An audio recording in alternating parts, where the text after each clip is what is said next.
Sorry, Linux fans. This OS is actually the better Windows replacement. Everyone says Linux is the natural replacement for Windows, but between software headaches and endless tweaking, Linux always felt like work. This OS, though, just lets me use my computer without fighting it.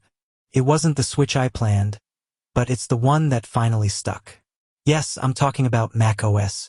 Note, if you can't afford a Windows 11 device, switching to Apple makes no sense, it's pricier. Linux is the smarter move. But many are leaving Windows even with capable PCs. Why? Because Microsoft is steering Windows into decline. More data collection, fewer real features, and clunky downgrades. Just look at the Settings app. It's proof of the rot. 4. App support is miles better on macOS. Before you start comparing features, it's worth asking whether the apps you rely on will even run on your operating system. That's where Linux stumbles, since a lot of everyday workflows break down due to limited app support.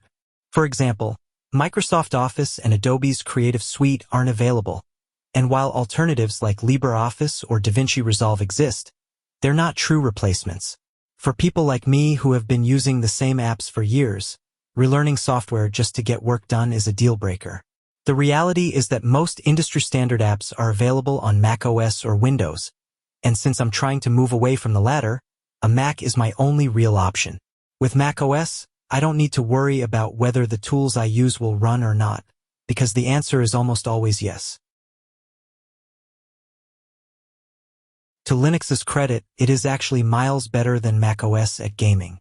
I remember trying to game on Ubuntu years ago, and it was a complete disaster, but these days I run SteamOS on my Asus ROG Ally, and it surprisingly performs better than Windows in most games. I just wish the same effort that went into making games work flawlessly also went into broader app compatibility, because that's still where Linux falls short. 3. Linux still has a huge learning curve. There are tons of distros Windows users can try out to get started, but I've had to open the terminal every single time to get something working. I don't mind it personally since I'm a developer and I'm comfortable typing out commands, but I can't imagine telling an average user to do the same. Like it or not, the terminal is still a necessity in pretty much every Linux distro, and that alone makes the learning curve steeper than most people would be willing to deal with. With so many distributions, package managers, and desktop environments, it's often difficult to even find the right solution to a problem. A quick Google search might point you to instructions that are completely irrelevant to your setup, leaving you stuck and wasting time. Apple, on the other hand, is the complete opposite. Because it controls both the hardware and the software, macOS doesn't suffer from the same fragmentation issues. You do give up the freedom Linux offers, but in exchange you get a system where things usually just work. In fact, I'd say that out of the 3 major operating system families, macOS offers the best out-of-the-box experience. If someone asked me to recommend a laptop today, my default choice would be the MacBook Air for most people. 2. Hardware support can be very hit or miss. I've installed Linux on countless devices at this point, and I have run into hardware issues almost every single time. As I mentioned earlier, I usually end up opening the terminal just to get basic functionality working.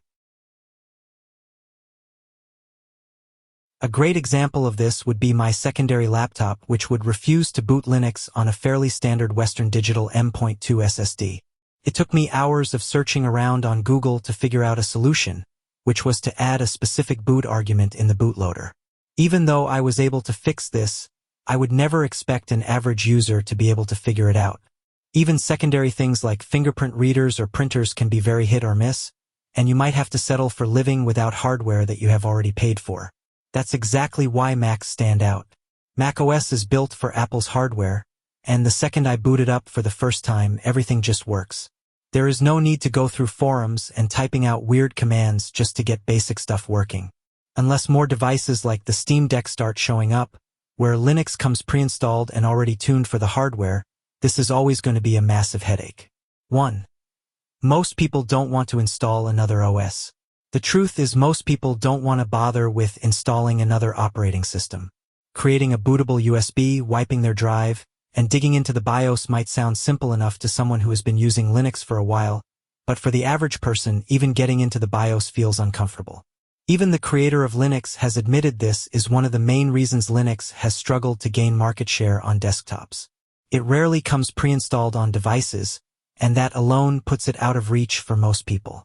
Most users are not looking to tinker with their computers. They just want something that turns on and works right away.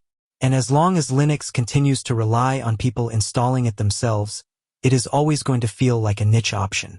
Even though I use a Mac as my daily driver, I have ditched Windows on all my other devices in favor of Linux, and I still believe it is a much better choice than staying on Windows.